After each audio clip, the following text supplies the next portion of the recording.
अब हम बात करते हैं ज्योमेट्रिकल आइसोमेरिज्म में नेमिंग कैसे की जाती है। ठीक है, तो तीन तरह की नेमिंग होती है, सिस, ट्रांस, ई, जेड और सिन एंड एंटी। ठीक है, तो कब कब ये नेमिंग की जाएगी उनके रूल्स जो है वो हम देख लेते हैं। तो हेडिंग डालिए नेमिंग और nomenclature of GI, that means geometrical isomerism. First मैंने बात कर रहा हूं सिस ट्रांस नोमेनक्लेचर या सिस ट्रांस नेमिंग कैसे की जाती है। तो यहां लिखा है this nomenclature is used in those restricted rotation system in which at least atom or group is common between double bonded or restricted rotation। ठीक है, या इसमें ऐसे भी लिख सकते हो आप एटलीस्ट वन। ठीक है, एटलीस्ट वन एटम और group is common between double bonded और रिस्ट्रिक्टेड रोटेशन सिस्टम।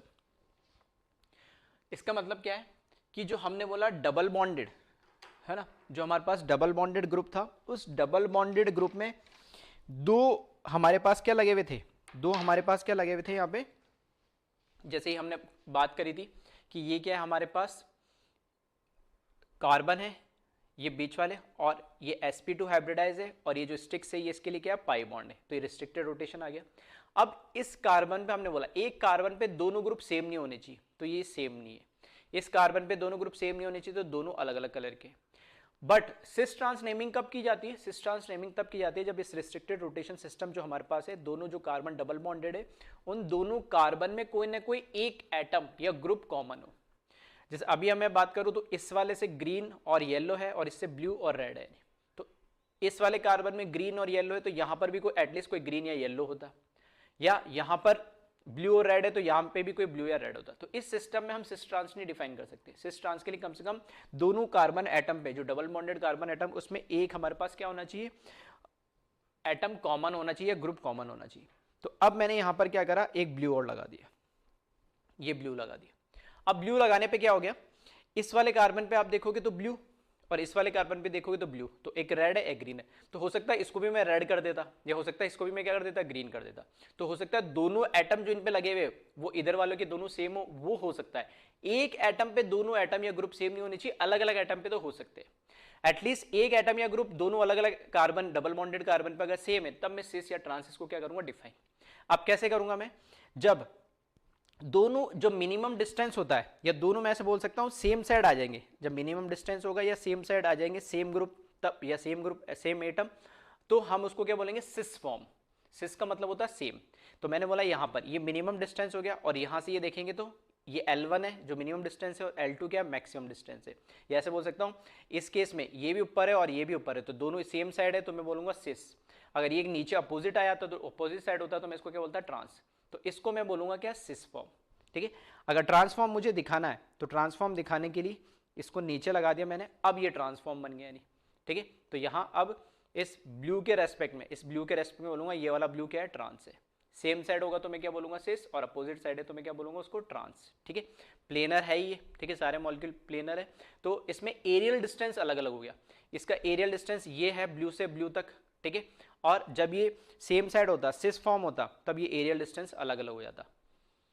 क्लियर है, तो इसको मैं क्या बोलूंगा, यहां पर ये सिस फॉर्म है और इसका अपोजिट आ जाता है इसको, तो मैं इसको क्या बोलूंगा, ये ट्रांसफॉर्म है। यानी क्लियर है, तो इस तरीके से सिस ट्रांस डिफाइन किया जाता है। और सिस ट्रांस में बेसिक सा हमें आपको ध्यान क्या रखना है कि सिस ट्रांस कब डिफाइन कर सकते हैं, कि जो दोनों डबल बॉन्डेड कार्बन है उसके ऊपर कम से कम एक एटम या ग्रुप, ठीक है, वो एटम यानी कोई भी एक हो सकता है, ग्रुप मतलब CH3 C2H5 कोई भी बड़ा है ना, तो वो ग्रुप क्या होना चाहिए, एटलीस्ट सेम होना चाहिए।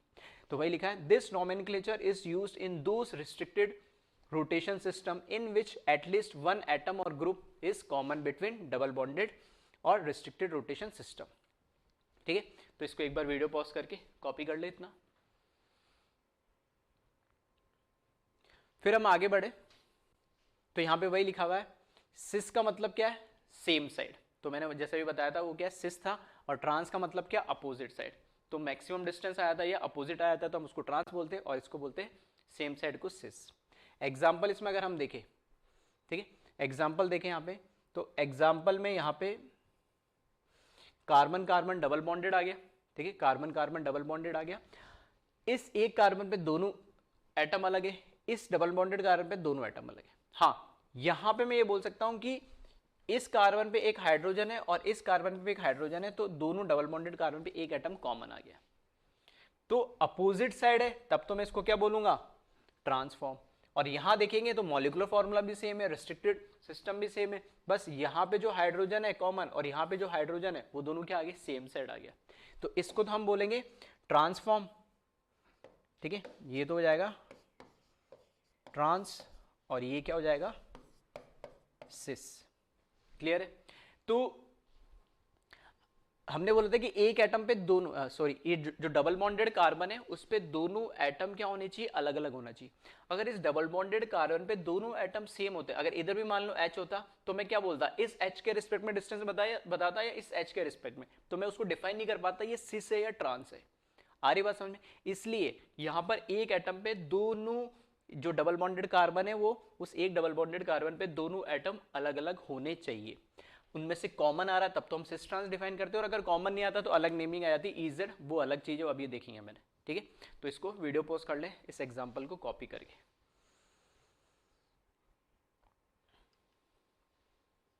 ठीक है, देखिए फिर इसके आगे, फिर नेक्स्ट हम इसके आगे बात करें तो सिस ट्रांस तो हमने बेसिक समझ लिया, सिंपल सा है, सेम साइड है तो सिस और अपोजिट साइड है कॉमन एटम तो ट्रांस। अब यहां पे सिस ट्रांसफॉर्म में dipole moment, boiling point and melting point भी पूछा जाता है क्वेश्चन। ठीक है, तो वही लिखा मैंने, डायपोल मोमेंट जिसको म्यू से रिप्रेजेंट करते हैं, बॉइलिंग पॉइंट जिसको बीपी से लिखा है शॉर्ट फॉर्म में, और मेल्टिंग पॉइंट जिसको एमपी से लिखा है। ठीक है, कैसे, तो ऑफ सिस एंड ट्रांसफॉर्म। ठीक है, सिस ट्रांसफॉर्म में बात करेंगे, एक ही मॉलिक्यूलर फॉर्मूला होगा, एक ही स्ट्रक्चर होगा, बस एक सिस हो जाएगा एक ट्रांस हो जाएगा। तो सिस ट्रांस आइसोमर होने से भी, ज्योमेट्रिकल आइसोमर होने से भी क्या इनके डायपोल मोमेंट पे या बॉइलिंग पॉइंट पे या मेल्टिंग पॉइंट पे भी कोई डिफरेंस होता है नहीं होता, वो हम देखने वाले। तो यहां पर मैंने जैसे ये लिया है, तो इसके अंदर आप देख सकते हो ये जो एग्जांपल है। ठीक है, अब यहां पे देखना दोनों सेम हो गए, जैसे मैंने बोला Cl और Cl, इस एक कार्बन पे ClH अलग अलग है कोई दिक्कत नहीं, इस एक कार्बन पे ClH अलग अलग है कोई दिक्कत नहीं। हाँ, इन दोनों में देखोगे तो Cl भी कॉमन आ रहा है और इन दोनों में देखोगे H भी कॉमन आ रहा है, तो कैसे भी बोल दो, Cl के रेस्पेक्ट में Cl देख लो, सिस सेम वाले, और यहां पर मैं बोल सकता हूं H के रेस्पेक्ट में H देख लो, तो भी ये क्या आ रहा है, सिस आ रहा है, तो ये क्या हो गया हमारे पास, सिस फॉर्म आ गया। ठीक है, यहां पर अगर हम बात करें Cl के रेस्पेक्ट में ये Cl अपोजिट आ गया, और यहां पर H के रेस्पेक्ट में ये H अपोजिट आ गया, तो ये फिर से क्या हो गया, ट्रांसफॉर्म हो गया। सही है, तो सिस और ट्रांसफॉर्म बता दिया। तो ये एक एग्जांपल हो गया जिसमें दोनों एटम कॉमन आ रहे हैं, तो भी कोई दिक्कत नहीं। अब यहां से हम क्या कहना चाह रहे हैं, पहले इतना आप एग्जांपल कॉपी कर ले, फिर इसको आगे चलते हैं। वीडियो पॉज करके इसको कॉपी कर लेना। तो यहाँ हम सिस और ट्रांसफॉर्म जो दे रखी है उनके बीच में डायपोल मूवमेंट, बॉइलिंग पॉइंट या मेल्टिंग पॉइंट, इनमें क्या डिफरेंस है उसकी हम बात करने वाले हैं। ठीक है, अब देखिए इसमें पहले हम बात कर लेते हैं डायपोल मूवमेंट की। तो डायपोल मूवमेंट की अगर हम बात करें यहाँ पे, तो डायपोल मूवमेंट हमें पता है क्या होता है, Q इंटू डी होता है, चार्ज इंटू एटम्स के बीच में जो डिस्टेंस होता है। चार्ज भी क्या आता है, पार्शियल आता है। डायपोल मूवमेंट का हम एरो से दिखाते थे, हेड और एक टेल पार्ट, हेड उस साइड दिखाते हैं जिसकी इलेक्ट्रोनेगेटिविटी ज्यादा होती है, टेल पार्ट वहां जिसकी इलेक्ट्रोनेगेटिविटी कम है। तो एक एक के लिए मैं बना देता हूं। ठीक है, तो अगर मैं यहां पर, ठीक है, कार्बन क्लोरीन की बात करेंगे तो मैं बोलूंगा क्लोरीन की इलेक्ट्रोनेगेटिविटी ज्यादा है, तो इस साइड दिखेगा हमें डायरेक्शन ये डायपोल मूवमेंट की। यहां पे भी कार्बन क्लोरीन में से क्लोरीन की इलेक्ट्रोनेगेटिविटी ज्यादा है। कार्बन हाइड्रोजन में मैं अगर बात करूं तो कार्बन की इलेक्ट्रोनेगेटिविटी ज्यादा होती है, तो डायपोल मूवमेंट इसके इन दोनों एटम का इधर होगा, और सेम कार्बन और इसके बीच। तो आप देख सकते हो कि यहां से डायपोल मूवमेंट ऊपर का ही जाएगा और इन दोनों का भी रिजल्टेंट, मतलब एक्चुअल में यहां पे कोई रिजल्टेंट मिलेगा, कितना मिलेगा एग्जैक्ट मिलेगा वो नहीं, लेकिन एक आइडिया मुझे मिल गया कि डायपोल मूवमेंट जो यहाँ ऊपर की साइड मिलेगा कुछ ना कुछ रिजल्टेंट। ट्रांसफॉर्म की अगर हम बात करें, ट्रांसफॉर्म की बात करें तो कार्बन और क्लोरीन में इधर का डायपोल मोमेंट की डायरेक्शन तो ये हो गई, यहां कार्बन और क्लोरीन में डायपोल मोमेंट की डायरेक्शन क्या, ये हो जाएगी। कार्बन हाइड्रोजन में डायपोल मोमेंट की डायरेक्शन ये, और इसमें ये, क्योंकि यहां पर आप देख सकते हो कार्बन क्लोरीन और इसके अपोजिट भी कार्बन क्लोरीन, तो डिस्टेंस तो सेम ही होगा, ऐसे मान के चले हम, सेम एटम है तो सेम ही होगा, चार्ज भी सेम ही आएगा, क्योंकि यहाँ पे भी sp2 कार्बन है, यहाँ क्लोरीन, यहाँ पे भी sp2, यहाँ पे क्लोरीन, तो और दोनों की डायरेक्शन एकदम अपोजिट, तो इसको क्या कर देगा, कैंसिल आउट कर देगा। सेम यहाँ पे भी कार्बन और हाइड्रोजन एटम भी सेम है, डिस्टेंस भी सेम होगा, चार्ज भी सेम होगा और डायरेक्शन अपोजिट, तो यहाँ पे डायपोल मोमेंट क्या हो जाएगा, जीरो। तो ट्रांसफॉर्म का तो डायपोल मोमेंट क्या आ रहा है, जीरो, जबकि सिस फॉर्म का डायपोल मोमेंट जीरो नहीं आ रहा है, कुछ तो उसकी वैल्यू जरूर होगी, ठीक है, डायपोल मोमेंट की कुछ तो वैल्यू जरूर होगी, वो जीरो तो नहीं होगा, ये तो हमें यहां से क्लियर हो गया बेसिक चीज से।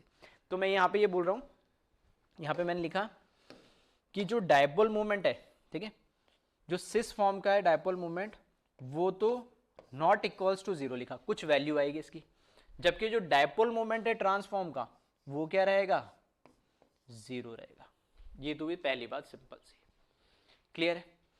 फिर इसके आगे हम बात करते हैं, ठीक है, डायपोल मोमेंट के बाद बात करते हैं हम पोलैरिटी की। पोलैरिटी मतलब मॉलिक्यूल में कोई पोल्स डेवलप होंगे या नहीं होंगे।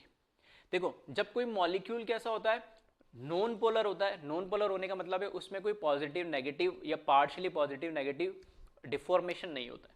डिफॉर्मेशन का मतलब है कि जैसे मैंने बोला यहाँ पर, अगर कोई मॉलिक्यूल पोलर होगा ना, तो इस तरीके से उसमें पॉजिटिव और नेगेटिव क्या आ जाएंगे, एंड्स आ जाएंगे। अगर कोई मॉलिक्यूल नॉन पोलर होगा तो वो इस तरीके से रहेगा, उसमें कोई पॉजिटिव नेगेटिव चार्ज नजर नहीं आएगा, वो एज ए न्यूट्रल नजर आएगा। तो इसको मैं बोल रहा हूँ नॉन पोलर और इसको बोल रहा हूँ पोलर। ये कब होगा, जब किसी मॉलिक्यूल के अंदर खुद कोई डायपोल मोमेंट होगा। डायपोल मोमेंट होने का मतलब है कि इसके डायपोल मोमेंट की डायरेक्शन नेट जो निकालूंगा कहाँ, ऊपर की साइड आएगा। दैट मीन्स जो नीचे वाला एंड होगा वहां पर तो पॉजिटिव चार्ज जनरेट होगा, और ऊपर वाले की जो एंड होगा, जो इसका एरो हेड होता है, ठीक है, जो हेड पार्ट होता है वो किसको रिप्रेजेंट करेगा, नेगेटिव पार्ट को। मतलब इसको अगर मेरे को रिप्रेजेंट करना हो तो मैं ऐसे करूंगा कि ऊपर नेगेटिव और इधर पॉजिटिव। मतलब जो डायपोल मोमेंट की डायरेक्शन है, इसका मतलब ये बता रहा है कि ऊपर ओवरऑल जो डायपोल मूवमेंट है, ठीक है, जो ओवरऑल डायपोल मूवमेंट है, नेट डायपोल मूवमेंट की डायरेक्शन क्या है, ये है, ये मुझे रिप्रेजेंट कर रहा है नेट डायपोल मूवमेंट। इसका मतलब जिस साइड डायरेक्शन है उधर ज्यादा इलेक्ट्रोनेगेटिविटी होगी तो उधर नेगेटिव चार्ज आएगा, और उसके अपोजिट उतना ही पॉजिटिव चार्ज। मतलब डायपोल मूवमेंट की वजह से मैं बता सकता हूँ कोई मॉलिक्यूल पोलर है या नॉन पोलर है। तो अगर डायपोल मूवमेंट है तो ऑब्वियस बात है कुछ ना कुछ पोलैरिटी तो आएगी, उसमें पोल्स जनरेट होंगे। अगर डायपोल मूवमेंट जीरो है तो फिर उसमें कोई पोल्स जनरेट नहीं होंगे, वहां पर कोई पोलैरिटी नहीं होगी, या मैं उसको बोल सकता हूं नॉन पोलर होगा। आ रही बात समझ में, कैसे मैंने डायपोल मूवमेंट और पोलैरिटी को रिलेट किया है, क्लियर है। तो यहां पर अगर मैं बात करूं, ठीक है, यहां पर अगर मैं बात करूं पोलैरिटी की, तो मैं कह रहा हूं कि जो सिस फॉर्म होगा वो कैसा होगा, पोलर होगा, और जो ट्रांसफॉर्म होगा वो कैसा होगा, नॉन पोलर होगा। ठीक है, रीजन मैंने बता दिया है, मैंने डायरेक्ट लिखा। अगर तुम्हें लगता है कि भूल जाओगे, याद नहीं रहता, तो रीजन भी सबके साथ लिख सकते हैं, क्योंकि डायपोल मूवमेंट होगा तो डायपोल मूवमेंट की वजह से क्या होगा, उस मॉलिक्यूल के अंदर पोलैरिटी डेवलप होगी, नेगेटिव और पॉजिटिव एंड, और उसकी वजह से उस एक मॉलिक्यूल के अंदर क्या होगी, पोलैरिटी आ जाएगी, उसमें पोल्स डेवलप हो जाएंगे। ठीक है, फिर अगर इनमें ये पोलर है और ये नॉन पोलर आ गया, तो मैं कह रहा हूं इनमें फोर्स ऑफ अट्रैक्शन क्या होगा, ठीक है, force of attraction between molecules. इसका मतलब ऐसे सिस फॉर्म के एक मॉलिक्यूल नहीं, ऐसे सिस फॉर्म के मैंने, जैसे ये मैं बोल रहा हूं कि अगर ये है, जैसे ये सिस फॉर्म है, ठीक है, ये सिस फॉर्म है, तो ये पूरा एक मॉलिक्यूल है। तो ऐसा तो नहीं है कि किसी कंटेनर के अंदर मैंने क्या करा, अगर मैं ये जो कंपाउंड लिया तो मैं इसका क्या देखना चाह रहा हूं, मेल्टिंग पॉइंट, डायपोल मोमेंट, या वो देखना चाह रहा हूं, तो ऐसा एक ही मॉलिक्यूल है, बहुत सारे मॉलिक्यूल रखे होंगे उसमें, तो एक मॉलिक्यूल का जो है, यहां पे मैं बात कर रहा हूं कि ये तो बात हुई एक मॉलिक्यूल की, तो ये एक मॉलिक्यूल कैसा है, एक मॉलिक्यूल कैसा है, पोलर है। तो मैं कह रहा हूं force of attraction between molecules, मतलब ऐसे बहुत सारे मॉलिक्यूल होंगे तो उन मॉलिक्यूल के बीच में आपस में फोर्स ऑफ अट्रैक्शन के, ठीक है, एक मॉलिक्यूल ऐसा, एक और होगा ऐसा, तो आपस में उनके बीच में कोई फोर्स ऑफ अट्रैक्शन होगा या नहीं होगा। तो मैं कह रहा हूं यहां पर फिर से वही बात कि अगर मैं कह रहा हूं मॉलिक्यूल पोलर है, जैसे अभी इसमें मैंने बताया ये नेगेटिव है, ये पॉजिटिव एंड है, ये एक मॉलिक्यूल है, तो ऐसा दूसरा मॉलिक्यूल भी तो होगा, इसका एक पॉजिटिव एक नेगेटिव एंड होगा। तो क्योंकि इनमें डायपोल्स क्रिएट हो गए, पोल्स क्रिएट हो गए, तो इनके बीच में क्या होगा, फोर्स ऑफ अट्रैक्शन भी बढ़ेगा नहीं। आ रही बात समझ। अगर यहाँ पे नॉन पोलर है और दूसरा भी नॉन पोलर है, तो इनमें एज सच कोई स्ट्रॉन्ग फोर्स ऑफ अट्रैक्शन तो नहीं होगा, हाँ, लेकिन वीक क्या बोलेंगे, वंडरवॉल फोर्स ऑफ अट्रैक्शन तो होता ही होता है, लेकिन वो कैसा होता है, वीक फोर्स होता है। और जो डायपोल की वजह से होगा वो थोड़ा कैसा होगा, स्ट्रॉन्ग फोर्स ऑफ अट्रैक्शन होगा। आ रही बात समझ? तो यहाँ पे जो हमने ये टर्म लिखा है, ठीक है, ये जो टर्म लिखा है हमने कौन सा, force of attraction between molecules, इसका मतलब क्या है कि force of attraction between molecules polar molecule के केस में क्या होगा, इंक्रीज हो जाएगा। ठीक है, फोर्स ऑफ अट्रैक्शन जो होगा डायपोल क्रिएट होने की वजह से उसमें क्या हो जाएगा, इंक्रीज हो जाएगा। जबकि इसके रेस्पेक्ट में यहाँ पे मैं बात करूँ तो कोई फोर्स ऑफ अट्रैक्शन ऐसा तो कुछ बढ़ नहीं रहा है। ठीक है, तो मैं ऐसे बोल सकता हूँ सेम रहेगा, या डिक्रीज तो नहीं बोल सकते, सेम ही रहेगा, ऐसा कुछ वीक वंडरवल फोर्स रहेंगे यहाँ पे। फिर नेक्स्ट पॉइंट लिखा है बॉइलिंग पॉइंट। तो अब बॉइलिंग पॉइंट पे क्या फर्क पड़ जा रहा है, तो मैं कह रहा हूं कि जो ऐसे बहुत सारे मॉलिक्यूल होंगे जो आपस में क्या होंगे, स्ट्रॉन्ग डायपोल डायपोल फोर्स की वजह से अट्रैक्टेड होंगे, तो उनके बीच में फोर्स ऑफ अट्रैक्शन भी क्या होगा, ज्यादा होगा। फोर्स ऑफ अट्रैक्शन ज्यादा होगा तो बॉइलिंग पॉइंट का मतलब क्या, एक कंटेनर मैंने लिया है, ठीक है, एक कंटेनर लिया है, जैसे फॉर एग्जांपल ये कंटेनर है, इसके अंदर ऐसे ये मैंने क्या करा, बहुत सारे मॉलिक्यूल डाल रखे हैं, ठीक है। अब ये मॉलिक्यूल बॉइलिंग पॉइंट का मतलब क्या है कि एक मॉलिक्यूल पूरा निकल के लिक्विड फेज से वेपर फेज में चला जाए। अब इसका बॉइलिंग पॉइंट का ये मतलब थोड़ी कि मॉलिक्यूल ब्रेक हो जाए, ठीक है। जैसे पानी है तो पानी ऐसा थोड़ी लिक्विड से वेपर में जाता है तो H2 हाइड्रोजन अलग हो गया, ऑक्सीजन अलग हो गया, उसमें पूरा H2 का एक मॉलिक्यूल निकल जाता है। तो सेम कहानी ये है कि अगर ये कंटेनर है तो इसमें ऐसे बहुत सारे मॉलिक्यूल होंगे, बहुत सारे मॉलिक्यूल होंगे, तो ये एक मॉलिक्यूल ऊपर निकल जाए लिक्विड फेज से वेपर फेज से, फिर दूसरा निकल जाए, तीसरा निकल जाए, इस तरीके से, ठीक है। अब मैं कह रहा हूं कि इस कंटेनर के अंदर ऐसा जो मॉलिक्यूल है ना पहला, उसके उस मॉलिक्यूल को दूसरा अंदर जो एक और मॉलिक्यूल है उसने फोर्स, उसके उन दोनों के बीच में जो फोर्स ऑफ अट्रैक्शन है काफी स्ट्रांग है। इस मॉलिक्यूल को ऐसे ही एक दूसरे मॉलिक्यूल ने कंटेनर के अंदर क्या हुआ, स्ट्रांगली बॉन्डेड, या उनके बीच में फोर्स ऑफ अट्रैक्शन स्ट्रांग है। क्यों? क्योंकि उनके बीच में डायपोल डायपोल, वहां पर क्या आ रहा है, फोर्स ऑफ अट्रैक्शन आ रहा है, फोर्स ऑफ अट्रैक्शन आ रहा है डायपोल डायपोल। तो इस मॉलिक्यूल को जो दूसरा मॉलिक्यूल इससे बॉन्डेड है डायपोल की थ्रू, ठीक है, डायपोल फोर्स ऑफ अट्रैक्शन के थ्रू, वो इस मॉलिक्यूल को इजिली जाने नहीं देगा, नहीं, ठीक है। और ऐसा नहीं कि दूसरा, जैसे मैं बोला कि यहाँ पे दो मॉलिक्यूल है, दो ही आपस में थोड़ी कनेक्टेड होंगे, दूसरे से तीसरा, तीसरे से चौथा। तो यहां पर ऐसे कह रहा हूं मैं, ये एक मॉलिक्यूल, दो मॉलिक्यूल, तीन मॉलिक्यूल, ऐसे बहुत सारे होंगे, तो minus plus minus plus minus plus, ये इसके साथ फोर्स ऑफ बॉन्डेड है, ये इसके साथ है, इससे ऐसे बहुत सारे मॉलिक्यूल हो जाएंगे। तो हमें चाहिए कि ये अगर लिक्विड फेस में, तो लिक्विड फेस में तो ये ऊपर वेपर फेस में जाए तो मॉलिक्यूल्स निकल के जाए, एक साथ तो पूरा एक साथ तो नहीं जाएगा, ठीक है। तो मॉलिक्यूल्स ऊपर जाने के लिए फोर्स ऑफ अट्रैक्शन क्या होना चाहिए, वीक होना चाहिए या कम होना चाहिए। अगर ये फोर्स ऑफ अट्रैक्शन ज्यादा होगा तो मॉलिक्यूल ऊपर जा पाएगा क्या, लिक्विड से वेपर में नहीं जा पाएगा। तो वही हम बात कर रहे हैं, क्योंकि इसमें डायपोल की वजह से फोर्स ऑफ अट्रैक्शन बढ़ गया है, जबकि इसमें एज सच कोई बढ़ा नहीं है फोर्स ऑफ अट्रैक्शन। तो जो बॉइलिंग पॉइंट होगा वो भी इनका क्या हो जाएगा, सिस फॉर्म का इंक्रीज हो जाएगा। आ रही बात समझे, जो सिस फॉर्म होता है उसका डायपोल मोमेंट क्या हो जाएगा, increase, sorry, dipole moment increase होगा तो उसके रेस्पेक्ट में बॉइलिंग पॉइंट भी क्या हो जाएगा, इंक्रीज हो जाएगा। सेम कहानी अगर मैं यहाँ बात करूँ ट्रांसफॉर्म में, तो इसके बीच में तो कोई डायपोल डायपोल तो इंड्यूस हुआ ही नहीं, वीक वंडरवल फोर्स है, तो डायपोल मोमेंट में कोई फर्क नहीं पड़ेगा। ये मैं ऐसे बोल सकता हूँ, डिक्रीज भी लिख सकते हैं। डिक्रीज क्यों लिख सकते हैं, क्योंकि आपस में कोई स्ट्रांग नहीं है, या इसकी जगह में डिक्रीज लिख दूं, ठीक है। अब ठीक है, तो इनके बीच में आपस में कोई स्ट्रॉन्ग फोर्स ऑफ अट्रैक्शन है नहीं, वीक वंडरवल फोर्स है। थोड़ी सी इसको क्या करेंगे, बॉइलिंग का मतलब क्या, उसको हम हीट दे रहे हैं, एनर्जी दे रहे हैं, तो मॉलिक्यूल क्या करेगा, एनर्जी एक्वायर करेगा और इजिली लिक्विड से वेपर में चला जाएगा। जबकि यहाँ पर strong dipole force of attraction है, डायपोल डायपोल की वजह से क्या होगा, उनके बीच में जो फोर्स ऑफ अट्रैक्शन है वो स्ट्रॉन्ग है एक से दूसरे मॉलिक्यूल के बीच में, तब जब मैं उसको एनर्जी दूंगा तो वो इतना इजीली ऊपर नहीं जाएगा लिक्विड से वेपर। तो मुझे उसको ऊपर भेजने के लिए, लिक्विड से वेपर फेज में भेजने के लिए ज्यादा एनर्जी देने पड़ेगी। ज्यादा एनर्जी देने पड़ेगी मतलब ज्यादा बॉयल करना पड़ेगा, ज्यादा बॉयल करना पड़ेगा मतलब उसका बॉइलिंग पॉइंट क्या हो जाएगा, इंक्रीज हो जाएगा या ज्यादा होगा। ये इंक्रीज डिक्रीज किसकी बात कर रहे हैं हम, किसके रेस्पेक्ट में, दोनों के कंपेरिजन के। सिस फॉर्म में डायपोल मोमेंट ट्रांसफॉर्म से ज्यादा होगा, इंक्रीज और डिक्रीज से, ये मतलब ऐसा नहीं कि बढ़ जा रहा है, बस ये बता रहा हूं कि दोनों में जब कंपेयर करेंगे तो ट्रांसफॉर्म के रेस्पेक्ट में सिस फॉर्म का जो डायपोल मूवमेंट होगा वो ज्यादा होगा, क्योंकि उसमें मॉलिक्यूल्स के बीच में फोर्स ऑफ अट्रैक्शन ज्यादा हो जाता है। तो अगर उसको लिक्विड से वेपर फेज में भेजना है तो हमें उसे एनर्जी भी ज्यादा देना पड़ेगी, एनर्जी हमें ज्यादा देना पड़ेगी, दैट मीन्स उसको बॉयल भी हमें क्या करना पड़ेगा, ज्यादा करना पड़ेगा। तो बॉइलिंग पॉइंट भी क्या हो जाएगा, उसका बढ़ जाता है सिस फॉर्म का as compare to trans form. Clear है? तो इसको एक बार आप कॉपी कर लें, ठीक है। एक्सप्लेनेशन मैंने सिर्फ समझाया, लिखा नहीं है, फिर भी तुम्हें लगता है कि एक्सप्लेनेशन लिखना चाहिए तो आप अपनी लैंग्वेज में लिख सकते हैं, कोई दिक्कत नहीं है। तो यहां से कंक्लूजन मैं ये निकाल रहा हूं कि अब ये तो मैंने एक एक पॉइंट बता दिया, अब मैं बोल रहा हूँ कि अगर सिस फॉर्म होगा तो हमेशा उसका कोई ना कोई डायपोल मूवमेंट होगा, ट्रांसफॉर्म होगा तो उसका डायपोल मूवमेंट नहीं होगा। तो डायपोल मूवमेंट होगा तो डायपोल इंड्यूस होगा, डायपोल इंड्यूस होगा तो फोर्स ऑफ अट्रैक्शन बढ़ेगा, फोर्स ऑफ अट्रैक्शन बढ़ेगा तो बॉइलिंग पॉइंट बढ़ेगा। तो मैं डायरेक्ट बोल सकता हूँ कि dipole movement is proportional to boiling point, ठीक है। या उल्टा बोल सकता हूँ boiling point is directly proportional to dipole movement, जिसका डायपोल मूवमेंट ज्यादा होगा उसका बॉइलिंग पॉइंट भी क्या होगा, ज्यादा होगा। ऐसे भी हम कंपेयर कर सकते हैं, इनऑर्गेनिक में क्वेश्चन आते हैं कि अगर मुझे दो कंपाउंड के बॉइलिंग पॉइंट कंपेयर करने हैं तो हम क्या देख लें, उनके हो सकता है दोनों के अंदर डायपोल मूवमेंट आ ही रहा हो, तो किस में ज्यादा होगा, इलेक्ट्रोनेगेटिविटी से हम उसको कंपेयर कर सकते हैं, जिसका डायपोल मूवमेंट ज्यादा होगा उसका बॉइलिंग पॉइंट भी ज्यादा आ जाएगा। क्लियर? तो इसको कॉपी करें फिर हम आगे बढ़ते हैं।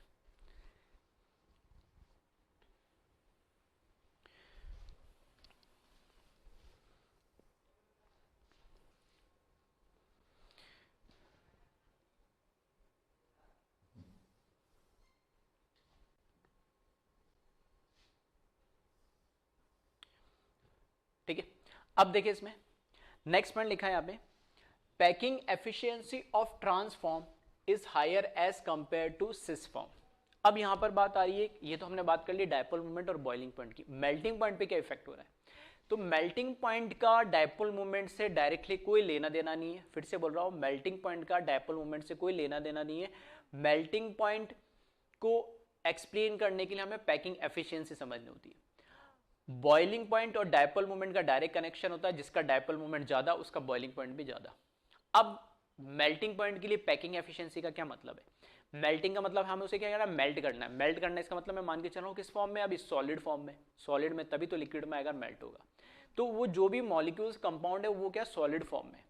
अब सॉलिड फॉर्म में कौन इजीली मेल्ट कर जाएगा, इजीली मेल्ट वो कर जाएगा जिसके बीच में सॉलिड फॉर्म में फोर्स ऑफ अट्रैक्शन अच्छा नहीं है। अब ये हमें कैसे पता लगता है, तो ये पता लगता है, वैसे तो 12th क्लास में एक पूरा चैप्टर है हमारे पास सॉलिड स्टेट, उसमें हम पैकिंग एफिशिएंसी पढ़ते हैं, ठीक है। तो अलग अलग तरीके की पैकिंग एफिशिएंसी होती है, वो एक अलग चीज़ है, लेकिन हाँ एक आइडिया वहाँ पर तुम्हें बेटर मिल जाएगा कि पैकिंग एफिशिएंसी या पैकिंग कैसे करते हैं। अब मैं कह रहा हूँ एक मॉलिक्यूल्स को दूसरे मॉलिक्यूल, जैसे मैंने बोला ये मेरे पास कंटेनर है, अब इस कंटेनर के अंदर मेरे को मॉलिक्यूल्स रखना है, तो मॉलिक्यूल्स रखने का तरीका हो सकता है कि मैं इसको क्या बिल्कुल सिस्टमेटिक तरीके से रखा हूँ, जितने मैक्सिमम आ सके उतने मैक्सिमम इसको फिल कर दूं यानी, ठीक है। तो एक कंटेनर में मैंने क्या करा, उसको रखने का तरीका क्या है, मॉलिक्यूल सेम है, ये सेम मॉलिक्यूल, और मैंने इसके अंदर इतनी ही साइज के अंदर 100 कंटेनर रख दिए। सेम कंटेनर लिया, सेम साइज लिए, सेम मॉलिक्यूल, लेकिन मैंने इस तरीके से उसको रखा टेढ़ा वेढ़ा कि उसमें 60 या 70 मॉलिक्यूल आए। अब स्पेस तो हमारे पास सेम थी, मॉलिक्यूल भी सेम थे, लेकिन कम कैसा है, क्योंकि उसमें पैकिंग है, अच्छे से हमने उनको सिस्टमेटिक तरीके से अरेंज नहीं करा। तो इसको थोड़ा सा सिंपल तरीके से पैकिंग एफिशिएंसी को इस तरीके से समझ सकते हैं। तो जिसकी पैकिंग एफिशिएंसी ज्यादा होगी वो मॉलिक्यूल भी सिस्टमेटिक तरीके से आपस में क्या होंगे, कनेक्टेड होंगे, और उनके बीच में ऑब्वियस सी बात है सरफेस एरिया बढ़ने से फोर्स ऑफ अट्रैक्शन भी क्या होगा, बढ़ेगा।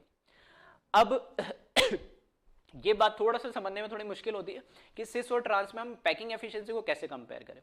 तो इसको आप थोड़ा है ना इस तरीके से याद ही रख ले कि जो ट्रांसफॉर्म है ना उसकी पैकिंग एफिशिएंसी सिस फॉर्म से हमेशा ज्यादा होती है। Packing efficiency of trans form is always greater than its cis form, मतलब किसी का भी ट्रांस और किसी का भी सिस नहीं, उस सेम मॉलिक्यूल का ट्रांसफॉर्म और सेम मॉलिक्यूल का सिस फॉर्म में हम कंपेयर करें तो जो पैकिंग एफिशिएंसी होती है ट्रांसफॉर्म की ज्यादा होती है, सिस्टमेटिक तरीके से उसमें ज्यादा नंबर ऑफ मॉलिक्यूल्स आ सकते हैं। तो वही पॉइंट लिखा है यहाँ पे, higher energy required to destroy the molecule in trans form as compare to cis form.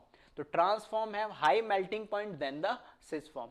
Distort का मतलब क्या है कि जो मॉलिक्यूल ट्रांसफॉर्म में मैंने बोला कि पैकिंग एफिशिएंसी अच्छी है, तो ट्रांसफॉर्म में पैकिंग एफिशिएंसी अच्छी है, तो अगर मेरे को उसको मेल्ट करना है तो वापस से वही एक एक मॉलिक्यूल उसको क्या करना पड़ेगा, सॉलिड से लिक्विड फॉर्म में लेकर आना पड़ेगा। अब सॉलिड से लिक्विड आने के लिए उनके बीच में जो फोर्स ऑफ अट्रैक्शन है जितने सिस्टमेटिक तरीके से वो अरेंज है उनको मुझे अलग अलग करना पड़ेगा, डिस्टॉर्शन लाना पड़ेगा, उनको दूर दूर करना पड़ेगा। वो दूर दूर करने के लिए उसमें एनर्जी भी आपको ज्यादा चाहिए होगी। एनर्जी आपको ज्यादा क्यों चाहिए होगी, क्योंकि वहां पे जो अरेंजमेंट है एटम्स का या मॉलिक्यूल्स का वो बहुत सिस्टमेटिक तरीके से, तो फोर्स ऑफ अट्रैक्शन बढ़ गया है। तो मेल्ट करने के लिए ट्रांस के लिए ज्यादा एनर्जी चाहिए as compare to cis form, और रीजन क्या है, क्योंकि पैकिंग एफिशिएंसी ट्रांसफॉर्म की ज्यादा होती है as compare to cis form, तो मेल्टिंग पॉइंट भी क्या होता है, ट्रांसफॉर्म का ज्यादा होता है। फिर से कंक्लूजन डायरेक्ट आप इसको ध्यान रखें कि बॉइलिंग पॉइंट आपको कंपेयर करना है तो डायपोल मूवमेंट देखें, और मेल्टिंग पॉइंट आपको कंपेयर करना है तो पैकिंग एफिशिएंसी देखिए। किसके लिए, सिस और ट्रांसफॉर्म के लिए बता रहा हूं मैं। तो पैकिंग एफिशिएंसी मैं इन जनरल बोल सकता हूं कि ट्रांसफॉर्म की ज्यादा होती है तो मेल्टिंग पॉइंट भी ज्यादा होगा। डायपोल मूवमेंट हमेशा सिस फॉर्म का ज्यादा होता है उसके ट्रांस फॉर्म से, तो बॉइलिंग पॉइंट भी सिस फॉर्म का इन जनरल ज्यादा होगा ट्रांस फॉर्म से। क्लियर है? तो बस उन्हीं पॉइंट को मैंने नोट के फॉर्म में लिख दिया है। तो एक बार पहले इन पॉइंट को कॉपी कर ले, फिर हम आगे देखते हैं।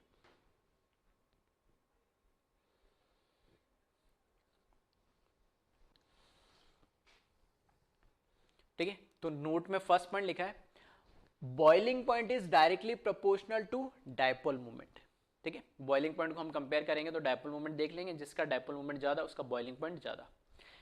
And melting point depend upon packing efficiency and trans form always has high packing efficiency than cis form. Clear है? तो दोनों पॉइंट अलग अलग क्लियर। तो इसको कॉपी करें, फिर हम आगे बढ़ते हैं।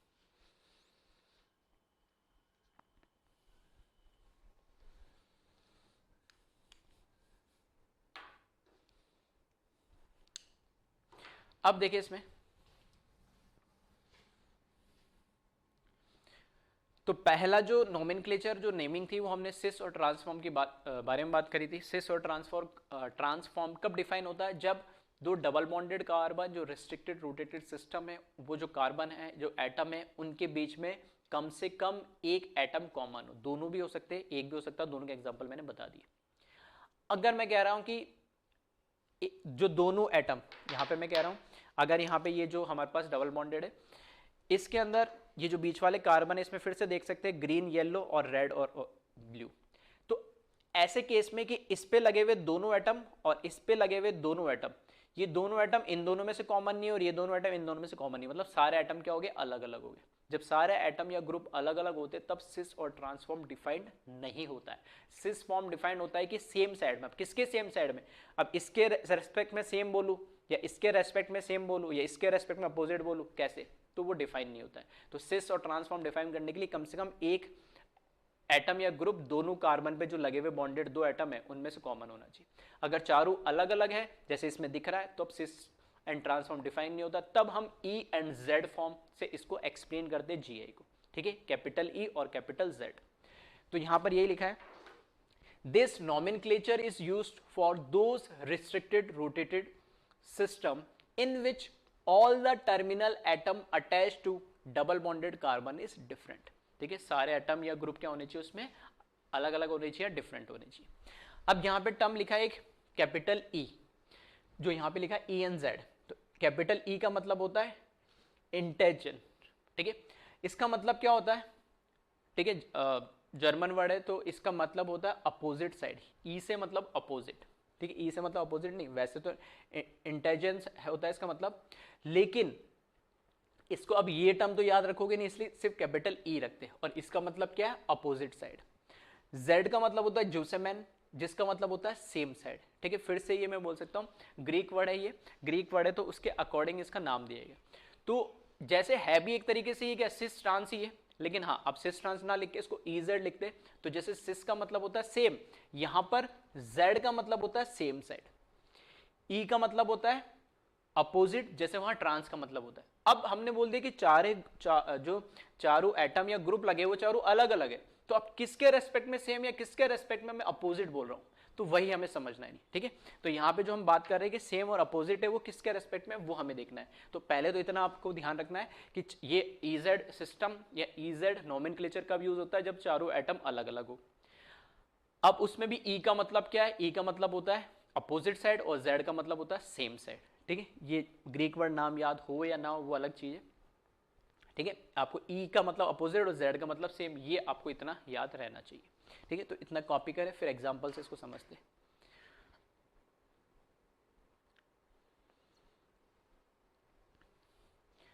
अब देखिए एग्जाम्पल की अगर हम बात करें इसमें, ये मैंने एग्जाम्पल लिया। अब यहां पर जो मैंने एग्जाम्पल लिया है इसमें आप देख सकते हो कि कार्बन कार्बन डबल बॉन्डेड है, रिस्ट्रिक्टेड रोटेटेड सिस्टम है हमारे पास। इस पे एक H लगा हुआ है, एक Cl, दोनों एटम अलग अलग होने चाहिए, जो कि GI के लिए ज्योमेट्रिकल आइसोमेरिकल कंडीशन है। और यहाँ पे भी दोनों एटम अलग होने चाहिए। ठीक है, हाँ अगर इन दोनों में से कोई एक यहाँ पर भी होता तब तो मैं सिस ट्रांस बोल देता, लेकिन अब इन दोनों में से यहाँ कोई कॉमन नहीं है तो अब मैं इसको सिस ट्रांस नहीं बोल सकता। तो अब मेरे को ई और जेड बोलना पड़ेगा। अब कैसे बोलूँ कि H के रेस्पेक्ट में ये सेम है या H के रेस्पेक्ट में अपोजिट है या Cl के रेस्पेक्ट में? तो इसके लिए कुछ रूल्स बनाए गए, उन रूल्स को हम बोलते हैं CIP, कैपिटल CIP रूल्स बोलते हैं। ठीक है, वो क्या होते हैं उन्हीं को हम देखते हैं।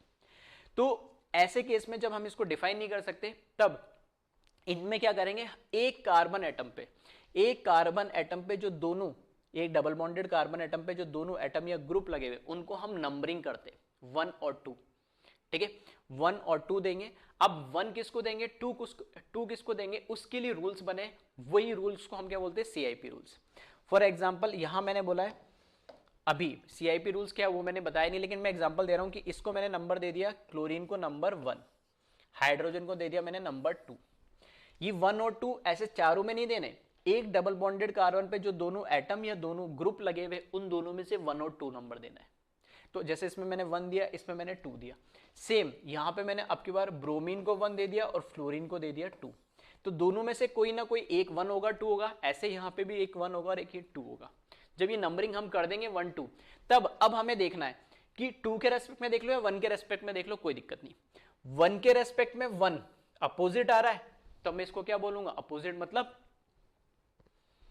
E है, ये कैपिटल E।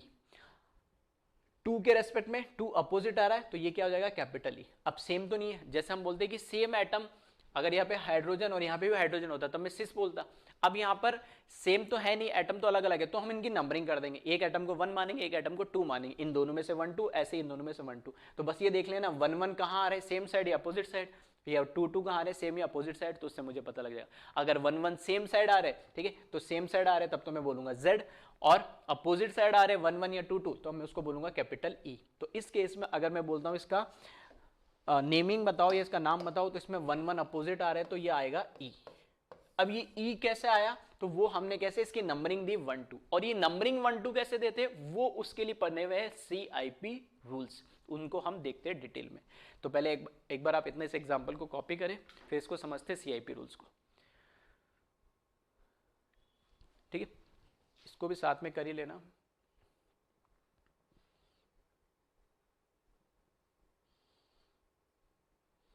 ठीक है, तो यहां पर इसके नीचे लिखा हुआ E और Z nomenclature having some rules to assign priority to attached atom or group with one double bonded atom which is called CIP rules। ठीक है, तो ये एटम की प्रायोरिटी, किसको 1 देंगे किसको 2 देंगे, तो इसको बोलते हैं प्रायोरिटी, कि किसको हम प्रेफरेंस दे।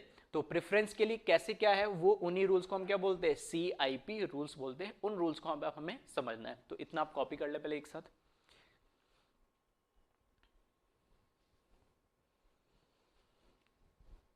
चलो, अब जो CIP रूल्स है उनको देखते हैं हम। CIP rules, capital C, capital I, capital P। C का मतलब होता है कान, I का मतलब है इनगोल्ड, P का मतलब है प्रीलॉग। ठीक है, 3 लोगों ने मिलकर ये रूल बनाया है, तो उनके नाम पे रख दिया कान, इनगोल्ड और प्रीलॉग, तो CIP रूल्स। ठीक है, तो खैर ये इतना इंपॉर्टेंट नहीं है, CIP रूल्स बस वैसे नाम याद रखना। फर्स्ट रूल है इसमें, atom having higher atomic number get priority. ठीक है, तो सबसे पहला रूल सबसे सिंपल है कि इस एक कार्बन पे जो 2 एटम लगे हुए, इस एक कार्बन पे जो 2 एटम लगे हुए, उन दोनों एटम में से जिसका एटॉमिक नंबर ज्यादा होगा, जिस एलिमेंट का या जिस एटम का एटॉमिक नंबर ज्यादा होगा उसको प्रायोरिटी मिलेगी, उसको नंबर 1 देंगे, तो रिमेनिंग अपना आप क्या हो जाएगा 2।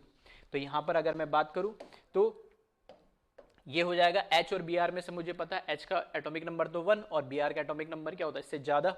ठीक है, तो ये हो जाएगा नंबर 1 और ये हो जाएगा नंबर 2।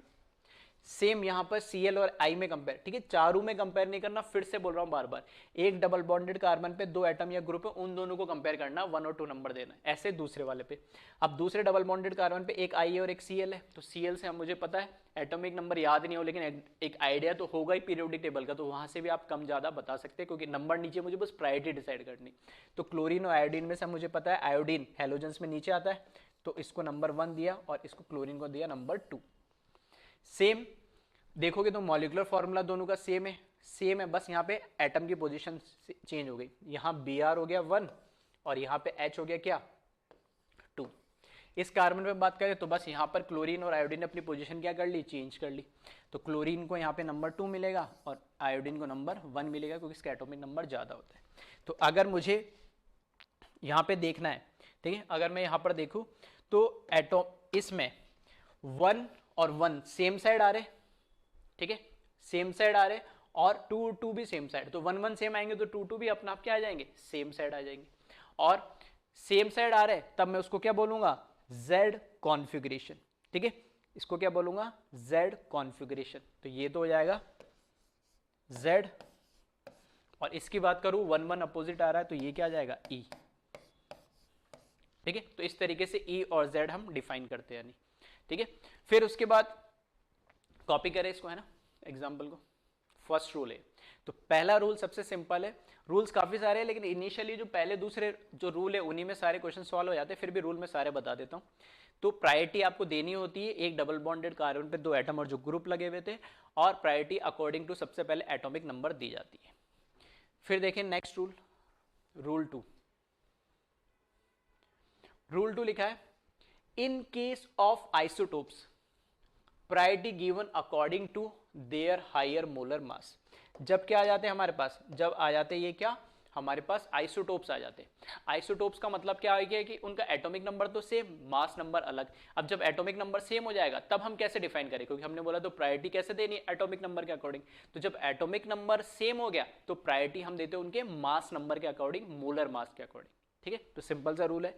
तो यहाँ पे H और D दोनों आइसोटोप्स है, तो इनमें से दोनों का एटॉमिक नंबर तो सेम है, तो प्रायोरिटी कैसे दूंगा, इनके मास नंबर के अकॉर्डिंग। तो D को प्रायोरिटी मिलेगी 1 और H को मिलेगी 2।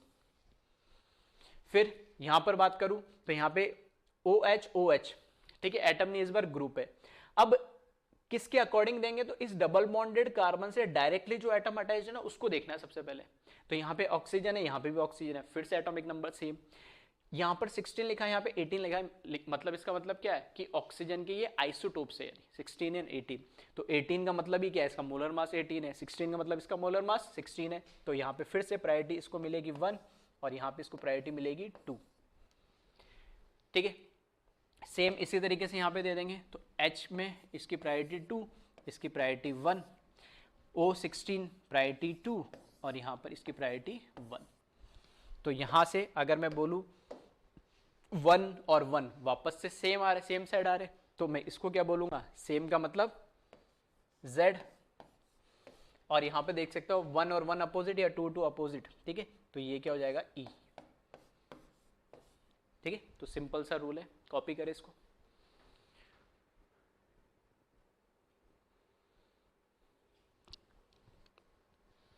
नेक्स्ट रूल देखें, रूल 3। इसमें बोला इसने, carbon having 3 valency among which any of the atom having high atomic number then it get priority.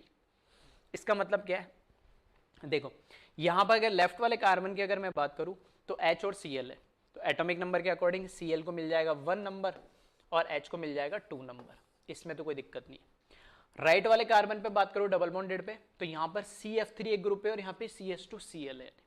अब कैसे डिसाइड करेंगे, तो इसको इस तरीके से समझने के लिए मैं अलग से लिखता हूं, है ना। मैंने बोला जो डबल बॉन्डेड कार्बन है ना उससे कौन अटैच्ड है, तो यहां पर इस वाले ग्रुप को मैं डिफाइन कर रहा हूं, तो यहां पे मैंने लिखा ये बॉन्ड बताया कौन सा, ये वाला बॉन्ड, ठीक है, इस डबल बॉन्डेड कार्बन से। उससे कौन लगा हुआ है, एक कार्बन लगा हुआ है, ये वाला कार्बन। कार्बन की वैलेंसी हमें पता हमेशा क्या होती, 4 ही होती, तो एक वैलेंसी तो ये हो गई, रिमेनिंग 2 हाइड्रोजन और एक क्लोरीन।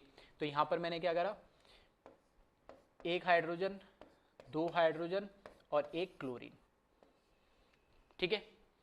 इसकी बात करूं मैं यहां पे, तो यहां पर फिर से मैंने यहां पे लिखा C, ये वाला बॉन्ड जो यहां पे बना है और 3 फ्लोरीन लगे हुए इस पे, 1 फ्लोरीन 2 फ्लोरीन और 3 फ्लोरीन। अब जब हम प्रायोरिटी हमें असाइन करनी हो तो हम एटॉमिक नंबर के अकॉर्डिंग करते हैं। अब यहां पर पहला एटम कौन लगा हुआ है, कार्बन, दोनों में कॉमन आ गया, फिर तो उससे नेक्स्ट अगले कार्बन पे बढ़े। तो जब इस पे अगले पे बढ़ेंगे, अगले एटम पे बढ़ेंगे, तो इसके केस में, ठीक है, इसके केस में यहाँ पे देखेंगे तो 2 हाइड्रोजन और 1 क्लोरीन लगा हुआ है। तो इसको मैं कैसे लिख रहा हूं, इस तरीके से देखना, इसको मैंने लिखा,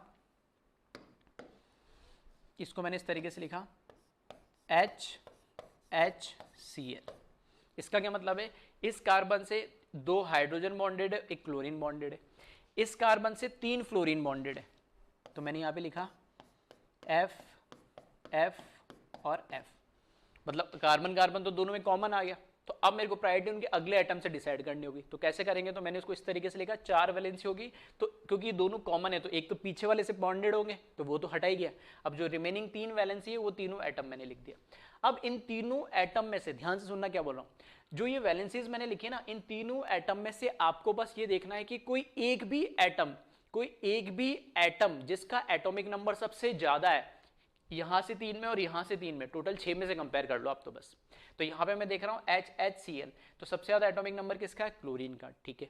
यहां पे देख रहा हूं FFF, तो F का एटॉमिक नंबर और क्लोरीन का एटॉमिक नंबर जब मैं कंपेयर करूंगा तो ज्यादा एटॉमिक नंबर किसका है, क्लोरीन का, तो मैं प्रायोरिटी किसको दूंगा, क्लोरीन को। क्लोरीन को प्रायोरिटी मिलते इस ग्रुप को पूरे को प्रायोरिटी मिल जाएगी, तो ये नंबर 1 असाइन हो जाएगा। आ रही मेरी बात समझ, फिर से सुनना, जब भी इस तरह के सिंगल एटम में तो कोई दिक्कत ही नहीं, एटॉमिक नंबर से आप बता लोगे। जब ग्रुप आ जाता है तो ग्रुप में आप क्या करेंगे, अगर ये कॉमन नहीं होता तब तो कोई दिक्कत नहीं, इस पहले एटम से अगर यहाँ पे कार्बन होता और यहाँ पे ऑक्सीजन होता, फॉर एग्जाम्पल यहाँ पे कार्बन होता और यहाँ पे OH लगा हुआ होता, ठीक है, इसकी जगह OH लगाता, तो मैं कार्बन और O से डिसाइड करता तो O को प्रायोरिटी देता क्योंकि उसका एटॉमिक नंबर ज्यादा है। अब यहाँ पर क्या हो गया, कार्बन और कार्बन सेम हो गया, अब कैसे डिसाइड करें, तो उसके नेक्स्ट एटम देखेंगे। अब नेक्स्ट एटम देखोगे तो H भी नेक्स्ट है, H भी नेक्स्ट है, Cl भी नेक्स्ट है। यहां पर देखोगे तो तीनों F नेक्स्ट है, तो किसको कंसिडर करें, तो उसमें से उस एक एटम को कंसिडर करना है जिसका एटॉमिक नंबर सबसे ज्यादा है। तो आप क्या करो, इस वाले के अंदर सबसे ज्यादा एटॉमिक नंबर किसका है उसको सेलेक्ट कर लो, तो H और Cl में से Cl का सबसे ज्यादा है, और यहाँ पे तो तीनों ही F है, तो तीनों F है तो कोई सा भी एक ले लो, एक F ले लो। अब दोनों में आपको कंपेयर करना है, दोनों में आप जब कंपेयर करोगे तो यहाँ से आपको पता लग गया कि कंपेयर करते टाइम कि F और Cl में से ज्यादा एटॉमिक नंबर किसका है, Cl का है। तो Cl का एटॉमिक नंबर है, मतलब इसको ओवरऑल प्रायोरिटी मिल गई। प्रायोरिटी जैसे ही मिली तो इसको नंबर मैंने क्या दिया, 1 दिया, और इसको नंबर क्या दिया मैंने, 2 दे दिया। आ रही बात समझ में, ग्रुप में कैसे आपको कंपेयर करना है। तो अगर मैं यहाँ पर अगर बात करूँ तो ये 1 और यहाँ पे 1 अपोजिट आ रहा है, अपोजिट आ रहा है मतलब E फॉर्म हो जाएगा ये इसका, क्लियर है। तो कॉपी कर इसको वीडियो पॉज करके।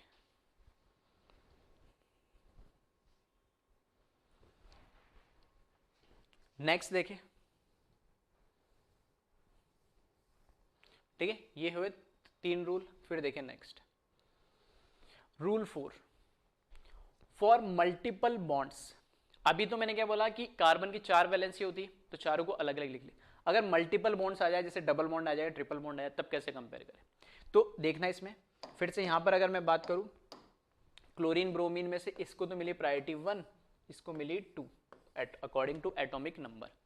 फिर से राइट साइड में देखोगे तो एक ग्रुप आ गया। अब ग्रुप में भी यहाँ पर क्या डबल और ट्रिपल बॉन्ड आ गया, तो एक ट्रिपल बॉन्ड वाला ले लिया, एक डबल बॉन्ड वाला लिया।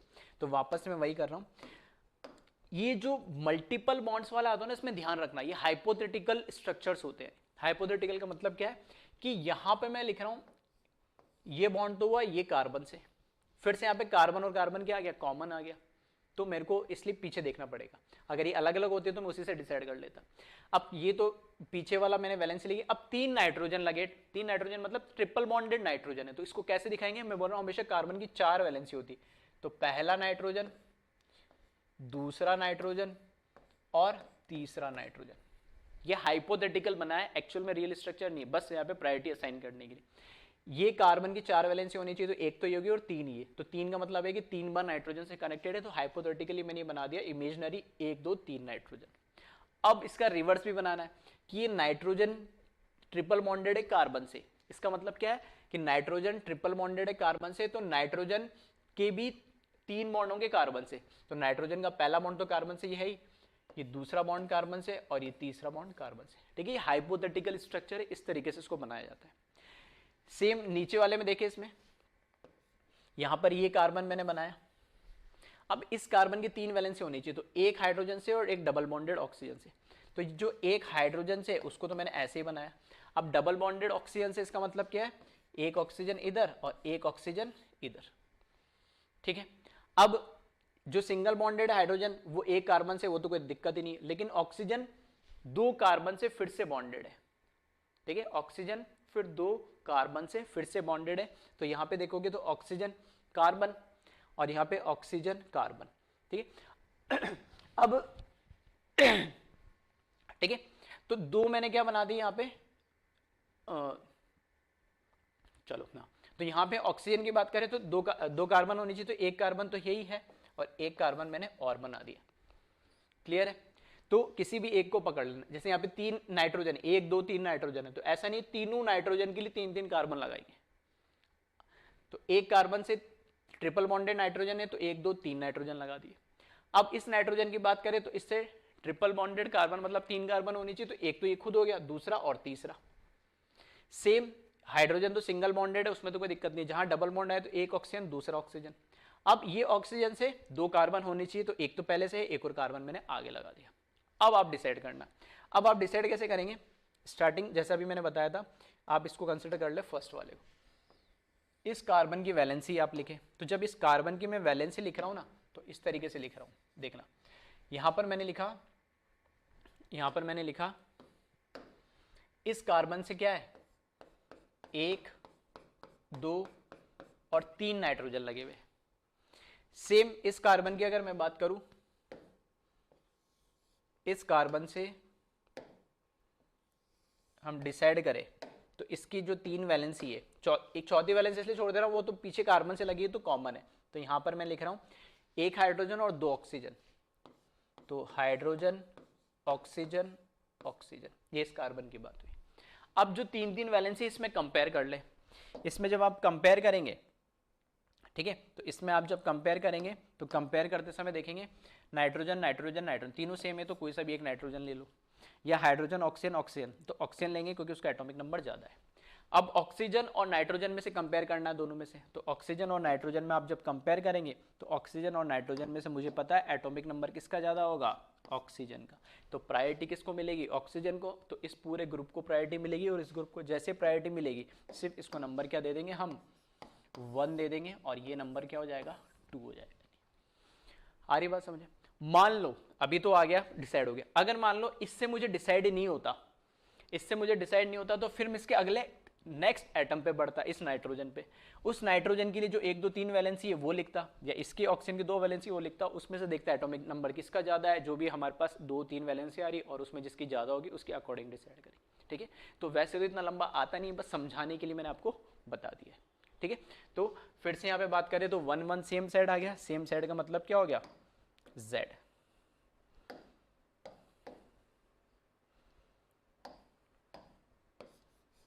ठीक है, तो Z का मतलब सेम साइड, कॉपी करें इसको। ठीक है, तो मल्टीपल बॉन्ड्स में क्या है, इस तरीके से ये हाइपोथेटिकल स्ट्रक्चर्स बनाए जाते हैं। हाइपोथेटिकल स्ट्रक्चर है तो कैसे उसको देना है हमें नेमिंग, वो आपको थोड़ा सा देखना पड़ेगा। इस तरीके से इमेजिनरी स्ट्रक्चर्स हम बनाते हैं।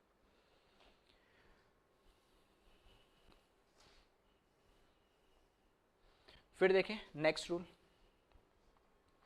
रूल 5 दे रखा है, प्रायोरिटी किसको देंगे, रियल और इमेजिनरी। इसका मतलब क्या, अब मैंने पूरा वो एक क्वेश्चन नहीं लिखा, बस मैंने दे दिया इस तरीके से कि एक साइड ग्रुप ये पूरा लगाओ, मतलब ये डबल बॉन्डेड से लगाओ, और एक साइड पूरा ये वाला ग्रुप लगाओ। ठीक है, तब हम कैसे इसमें डिसाइड करेंगे, तो मैंने बोला कि जो रियल स्ट्रक्चर होता है उसको हमेशा प्रायोरिटी मिलेगी किसके अकॉर्डिंग, हाइपोथेटिकल के अकॉर्डिंग। कैसे, अगर ये पूरा ग्रुप लगाओ एक डबल बॉन्डेड पे और एक बार ये पूरा ग्रुप लगाओ डबल बॉन्डेड पे, तो कैसे देखेंगे, तो यहां से तो मुझे दिख रहा है इस कार्बन से डिसाइड करेंगे तो 1 2 3 कार्बन, फिर इस कार्बन से 1 2 3 कार्बन, इस तरीके से बढ़ जाएंगे। इसमें देखेंगे तो यहां पर क्या आ गया, ट्रिपल बॉन्ड, और जैसे ट्रिपल बॉन्ड आया तो ये क्या बन गया, हाइपोथेटिकल स्ट्रक्चर बनेगा। कैसे, ये कार्बन मैंने बनाया, ये कार्बन 1 2 3 कार्बन से बॉन्डेड है, तो 1 2 और 3, सही है।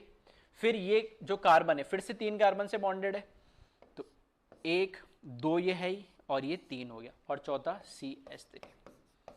तो आप देख सकते हो कि यहां पे भी सेम, H को हटा दो तो सब जगह देखोगे तो सेम स्ट्रक्चर बिल्कुल ये एज इट इज आपका बन रहा है। तो अब किसको प्रायोरिटी दे, जैसे इससे आप डिसाइड करेंगे कार्बन से, तो 1 2 3 कार्बन है, उस पर भी देखोगे तो उस पर भी 1 2 3 कार्बन लगे।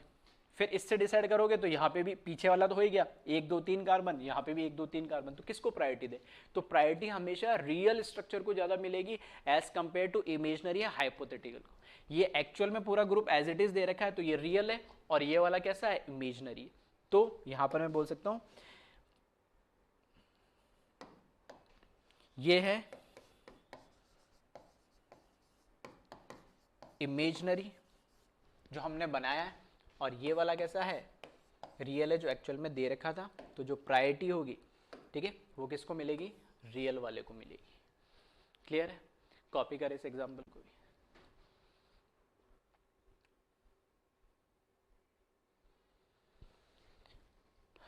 फिर देखें नेक्स्ट, रूल 5 हो गया। 6th रूल देखें। रूल 6 से अगर कोई साइक्लिक आ जाता है, ठीक है, अगर कोई साइड में सब्स्टिट्यूट डबल बॉन्डेड से कोई साइक्लिक ग्रुप आ जाता है, तब कैसे देंगे, तो smaller unsaturated cyclic hydrocarbon having priority over larger unsaturated cyclic hydrocarbon. इसका मतलब है कि अगर इसमें आप देखें यहां से डबल बॉन्डेड है, ठीक है, ये अलग हो गया, ये अलग हो गया, अलग अलग है, यहाँ पे भी दोनों अलग है, sp2 हाइब्रिडाइज है, प्लेनर है, अनसैचुरेट मतलब डबल बॉन्डेड है, तो यहाँ पर Gi तो होगा। इसमें अगर मैं बात करूँ तो ये हो जाएगा इसको 2 नंबर, इसको 1 नंबर। इन दोनों अगर मेरे को डिसाइड करना है, अब यहाँ पर देखोगे तो यहाँ पे भी कार्बन, यहाँ पे भी कार्बन, इससे अगला भी कार्बन, तो फिर कैसे डिसाइड करते हो? साइक्लिक है तो सिंपल सा रूल देखो कि साइक्लिक है तो जो स्मॉलर रिंग है उसको प्रायोरिटी देंगे, इतना ध्यान रखना। तो इसको प्रायोरिटी दी मैंने नंबर 1 और इसको प्रायोरिटी दी नंबर 2। बस साइक्लिक में ध्यान रखना कि कैसे होने चाहिए, अनसैचुरेटेड होना चाहिए, डबल बॉन्ड या ट्रिपल बॉन्ड इसमें नहीं होना चाहिए साइक्लिक में, ठीक है। तो ये कैसा होना चाहिए, अनसैचुरेटेड होना चाहिए। तो स्मॉलर अनसैचुरेटेड साइक्लिक रिंग को हमेशा प्रायोरिटी देंगे, किसके बिहाफ पे या किसके रेस्पेक्ट में, सेकंड के। तो यहाँ पे 1 1 अपोजिट आ गया, अपोजिट का मतलब क्या हो गया, यहाँ पे ई फॉर्म आ जाएगा इसका।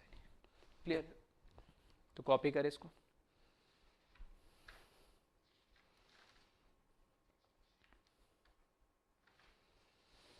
ठीक है, तो ये कुछ रूल्स थे, रूल्स मैंने काफी बता दिए। फिर मैं बोल रहा हूँ स्टार्टिंग में पहले 2 रूल तो इंपॉर्टेंट, वो तो याद रखना। मैक्सिमम 95% क्वेश्चन उन 2 रूल से हो जाएंगे। फिर भी कोई इधर उधर आप क्वेश्चन सॉल्व करोगे डीपीपी शीट मॉड्यूल में या कहीं से भी, तो बाकी रूल्स कहीं ना कहीं आपको हेल्प कर देंगे, ठीक है। तो रूल्स सारे ध्यान रखना और कैसे प्रायोरिटी देंगे वो आपको पता होना चाहिए। तो इसको कॉपी कर ले एक बार। चलो, तो ये तो हमने बात करी किसकी, ईजेड सिस्टम की, ठीक है।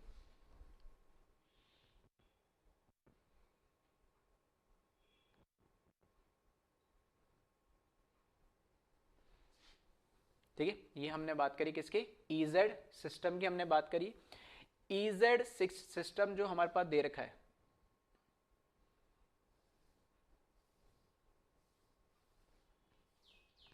ठीक है, तो ये हो गया हमारे पास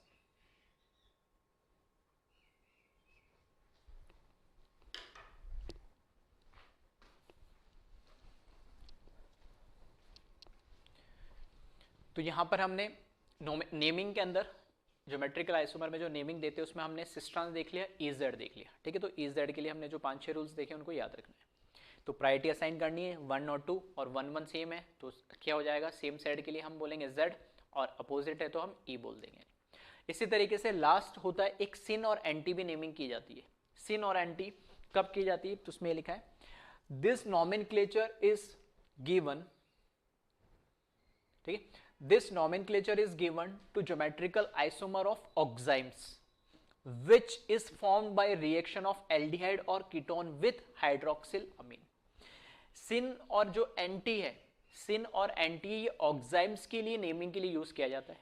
अब ये ऑक्साइम्स है क्या, ऑक्साइम्स तब बनते हैं जब कोई भी एल्डिहाइड, ठीक है, ऐसा हाइड्रोकार्बन जिसमें एल्डिहाइड हो और ऐसा हाइड्रोकार्बन जिसके अंदर कीटोनिक फंक्शनल ग्रुप हो। तो एल्डिहाइड या कीटोन जब हाइड्रोक्सिल अमीन से रिएक्शन कर दे तब ऑक्साइम बनता है।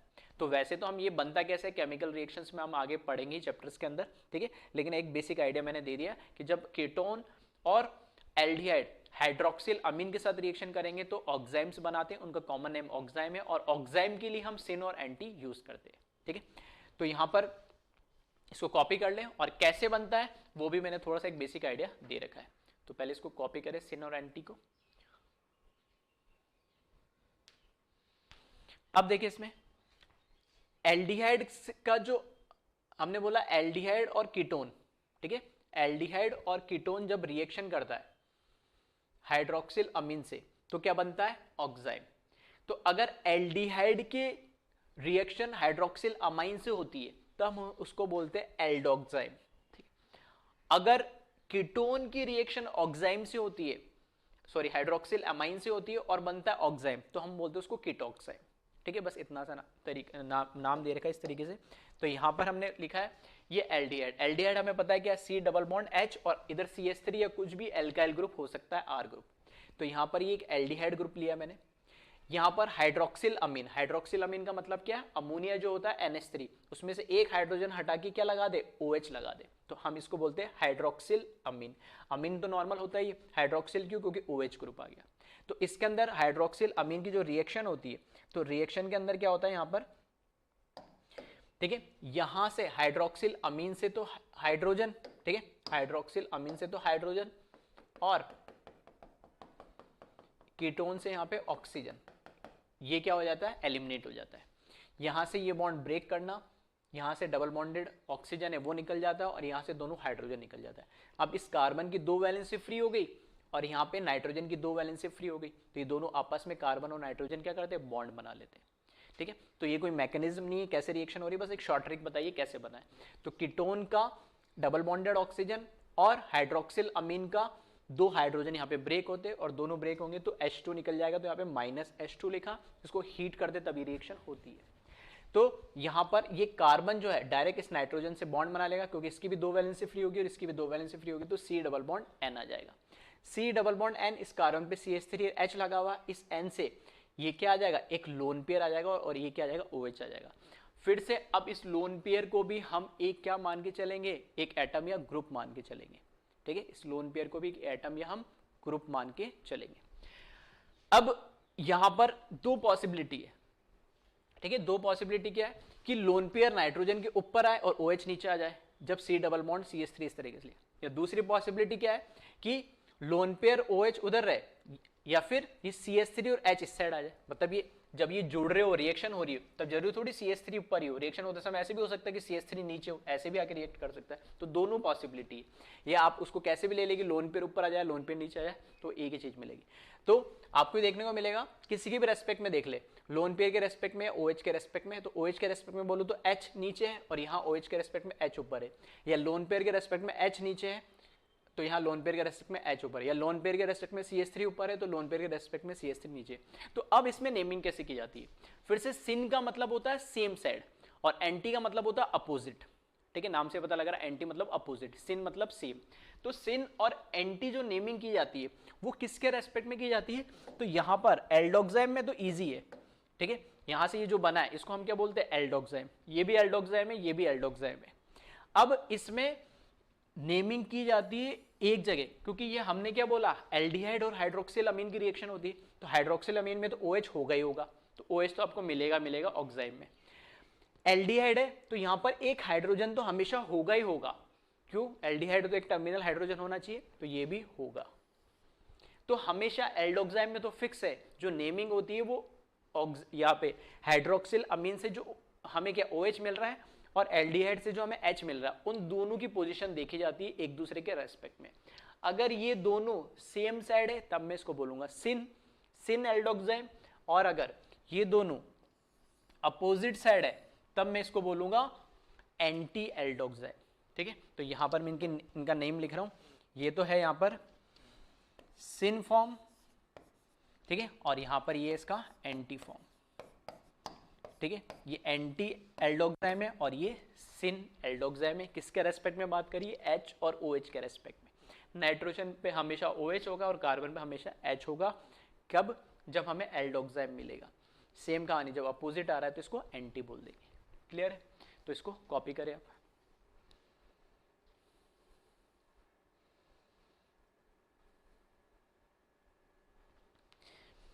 ठीक है, फिर आगे बात करते हैं हम कीटोक्साइम की। कीटोक्साइम में थोड़ा सा बस दिक्कत होती है। दिक्कत क्या है, पहली बात तो क्या है, कीटोन है तो ये तो हमें पता ही लग गया कि कीटोन के अंदर C डबल बॉन्ड O वहां पे भी होता है, एल्डिहाइड में, कीटोन में भी होता है, बस यहाँ पर H होता है फिक्स, यहाँ पर H नहीं होके कोई एल्काइल ग्रुप होता है। तो एक साइड मैंने मिथाइल ले लिया, एक साइड इथाइल ले लिया, कुछ भी ले सकते हो, मिथाइल, इथाइल, प्रोपाइल, ब्यूटाइल, कोई भी R ग्रुप होना चाहिए। ठीक है, तो H तो नहीं होगा बस, तो ये है कीटोन। फिर से ये देखोगे ग्रुप तो है फिर से सेम, हाइड्रोक्सिल अमीन ही है, NH2 और OH। सेम रिएक्शन होती है इसमें भी, यहाँ से ये ऑक्सीजन बॉन्ड और यहाँ से ये हाइड्रोजन क्या हो जाता है, ब्रेक हो जाता है और यहाँ पे क्या करेगा, H2 के फॉर्म में लीव कर जाता है, यानी ठीक है, यहाँ से H2 के फॉर्म में निकल जाएगा। फिर से यहाँ पे कार्बन और नाइट्रोजन के बीच में डबल बॉन्ड बन जाएगा, तो बिल्कुल यहाँ पे डबल बॉन्ड बन गया। ठीक है, तो एक बार पॉसिबिलिटी ये है कि लोन पेयर OH इधर रखा तो लोन पेयर के रेस्पेक्ट में CH3 इधर, और यहाँ पे लोन पेयर के रेस्पेक्ट में CH3 अपोजिट, या OH के रेस्पेक्ट में C2H5 इधर तो OH के रेस्पेक्ट में C2H5 इधर, दोनों आ जाते हैं। अब यहाँ पर थोड़ा सा दिमाग लगाना होता है कि सिन और एंटी कैसे नेम दे, क्योंकि यहाँ पर नाइट्रोजन पे तो OH फिक्स है जैसे कि वहां पे एल्डोक्साइम में था, लेकिन कीटोक्साइम में OH तो फिक्स होता है, लेकिन यहाँ पर कोई ग्रुप फिक्स नहीं है। ये मिथाइल भी हो सकता है, इथाइल भी हो सकता है, प्रोपाइल भी हो सकता है, ब्यूटाइल भी हो सकता है, कुछ भी हो सकता है। H नहीं है, वहां पे H तो होता ही होता, तो वहां पे कोई दिक्कत नहीं होती थी। OH और H की पोजीशन देख लो, लेकिन यहाँ पे OH और कौन सा एल्काइल ग्रुप को देखे तो वो कोई पोजीशन फिक्स नहीं है, कुछ भी हो सकता है। तो इसमें इसलिए इनके नेम भी जो होते हैं ना दो तरीके के हो जाते हैं।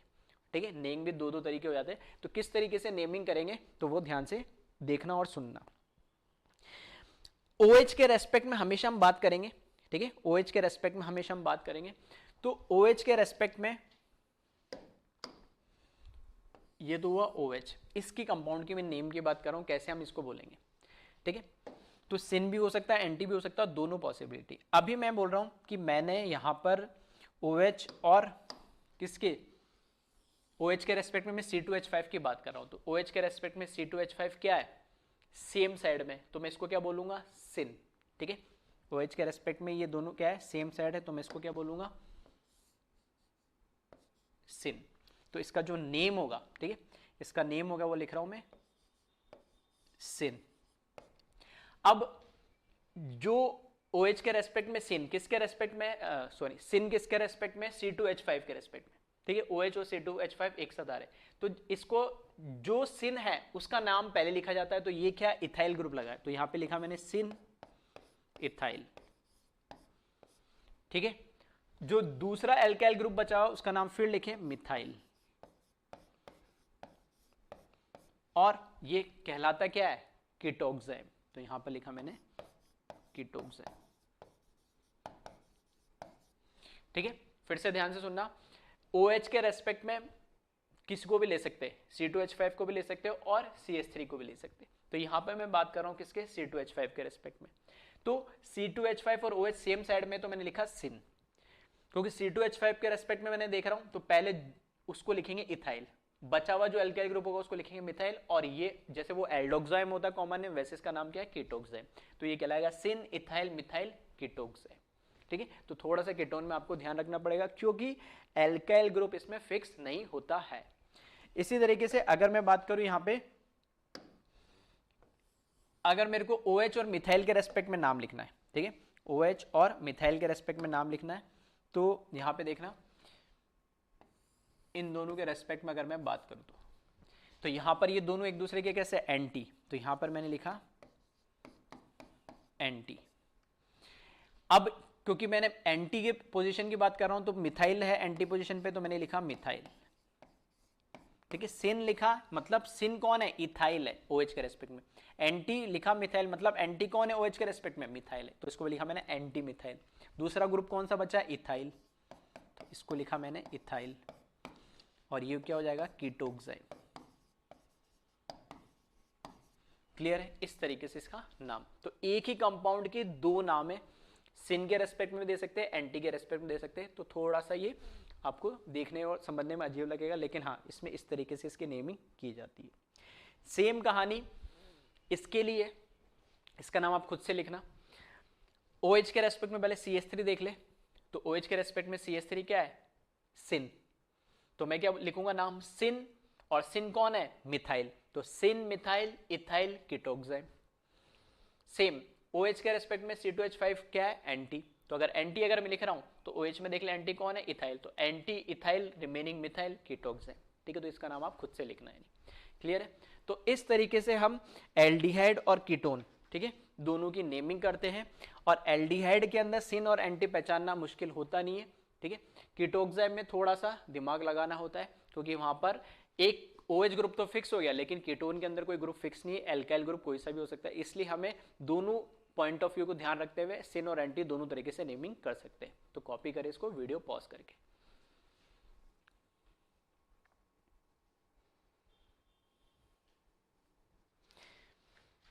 ठीक है, तो इसमें बस एक चीज शायद स्किप हुई है कि सिन और एंटी का मतलब हमने शायद स्टार्टिंग में लिखा ही नहीं है ना, तो वो भी लिख लेना एक जगह। सिन और एंटी का मतलब क्या है, तो यहाँ पे लिख रहा हूं मैं, है ना। सिन का मतलब है सेम साइड एंड एंटी का मतलब है अपोजिट। बस ध्यान रखना है कि सेम और अपोजिट एल्डिहाइड कीटोन में अलग अलग तरीके से देते हैं। एल्डिहाइड में OH के रेस्पेक्ट में देखेंगे, OH और H के रेस्पेक्ट में फिक्स हो गया, इधर OH और इधर H देखना है। सेम है तो सिन और अपोजिट है तो एंटी। और कीटोन में देखना पड़ेगा आपको, एंटी और सिन दोनों नेम आ सकते हैं। क्लियर है। तो ये जो हमने आज देखा है पूरा, क्या बात करी हमने, ज्योमेट्रिकल आइसोमरिज्म में नेमिंग की बात करिए कि कब सिस ट्रांस यूज होगा, कब इजेड यूज होगा और कब सिन और एंटी यूज होगा। ठीक है, सिन और एंटी तो फिक्स हो गए। ऑक्साइम्स के रेस्पेक्ट में एल्डोक्साइम भी हो सकता है, कीटोक्साइम भी हो सकता है। इजेड तब बात करते हैं जब चारों एटम्स जो डबल बॉन्डेड कार्बन पे लगे सारे अलग अलग हो, तो हम प्रायोरिटी असाइन करते हैं। प्रायोरिटी के लिए हमने रूल्स पढ़े CIP, तो जो अगर रूल्स के अकॉर्डिंग 1-1 सेम साइड आ रहा है तब हम उसको क्या बोलेंगे Z, और 1-1 अपोजिट साइड आ रहा है तो हम उसको बोलेंगे E। सिस ट्रांस में अगर दो डबल बॉन्डेड कार्बन है और दोनों पे एक एक एटम कम से कम कॉमन है और दोनों सेम साइड आ रहे तो सिस और अपोजिट आ रहे तो ट्रांस। ठीक है, तो एक बार फिर से वीडियो को ध्यान से देख लें और सारे CIP रूल्स याद रखें। Thank you.